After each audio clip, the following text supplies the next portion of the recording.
Днеска се, докато бях навънка, видях такава Сергия, или как да го наречем, щанд, на който продават всякакви неща за 3 март, предимно някакви знамена, произведени в Китай, които са грешните знамена на България, с грешното зелено, с някакъв надпис на тях, или пък с герба, сложен горе в ляво, което е тотално забранено и грешно.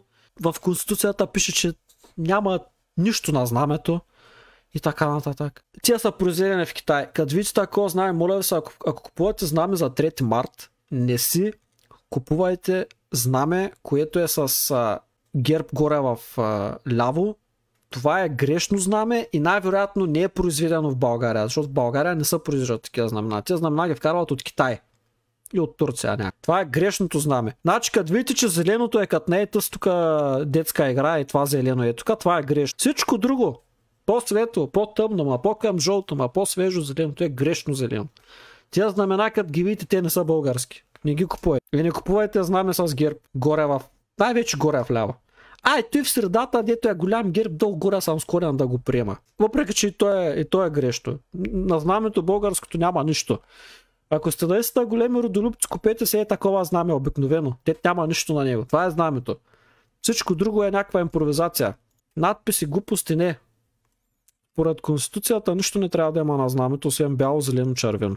Много хора все още се бъркат от комунизма, че горе вляво има някакъв лъв човек. Няма никакъв лъв горе вляво. Много мразя, като има някакви протести, човек, като дават по телевизията и да ми ги покажат там, уж големите патриоти, човек, развяват някакви знамена, дет първо са грешни, второ, направо, какво ти кажа? Пък надписи, като видя върху знамето, направо повръщам. Или пък, като видя знаме на земята, човек. Направо, това е възможно най-голямото потъпкване на знамето. Като разпънат ни големи знамена, като има някакви фестивали и събори, човек. Ма като пънат най-дългото знаме в България и го опънали там от централната улица на града до еди къде си, и то по земята и са въргаля и го духа вятъра там, такова го. Ужас! Това са най-големите простоти, човек. Най-големите прости. Погледнете в другите държави, дали някъде на официална проява или на каквото и да било, хората се остават знамето на земята. Мисля, че дори има страни, в които това се води като някакво престъпление. Тук обаче всеки си прави каквото си иска, брат. Увиват се с знамето, завиват се с него, то и правят, но и правят. На земята го слагат, развяват някакви грешни знаменца там, дет не са истинските български знамена и си мислят, че са големи патриоти. Да, ама да си родолюбец. Аз тази дума патриота намразих, човек, напоследък. Защото имам чувство, че да си патриот в България, за съжаление, вече се свързва с това да си ниско образован, да крещиш някакви работи, които и ти не знаеш, що ги крещиш, и да си някакъв мега с някакъв България на всичко българи юнаци, брат. Това пак също, направо как се тръгнах. Това пак като вземе някой да крещи българи юнаци, брат, за щяло и нещяло. Футболен матч, българи юнаци. Протест против правителството, българи юнаци. Нещо друго станало, паднал метеорит, българи юнаци. Много юначно. Ако напотърсиш българите нещо да си търсим правата или какво било, не натърси. Или за нещо важно и смислено да свършим, все чакаме някой друг. Иначе българи юнаци. Постоянно. Българи юнаци, брат. Много сме юначнива, като трябва да свършим нещо, нищо не вършим. Все се оправдаваме с нещо. Държавата била виновна. Нали знаете, в България за всичко държавата е виновна, човек. Малко така. Леко лирично отклонение, но това е положението. Как се тригърнах, влезнах просто да погледна какви работи се продават за 3 марта, виж какво се случи. Иначе да, утре е 3 марта или днеска, зависи кой кога го гледа това и така. Не казвам, че трябва да се съгласи с мене, така мисля аз. Това е положението. Такова знаменце си купете, ако някакво още иска да си купува знаменце. Аз имам едно знаме вкъщи, държа си го прибрано с гъното.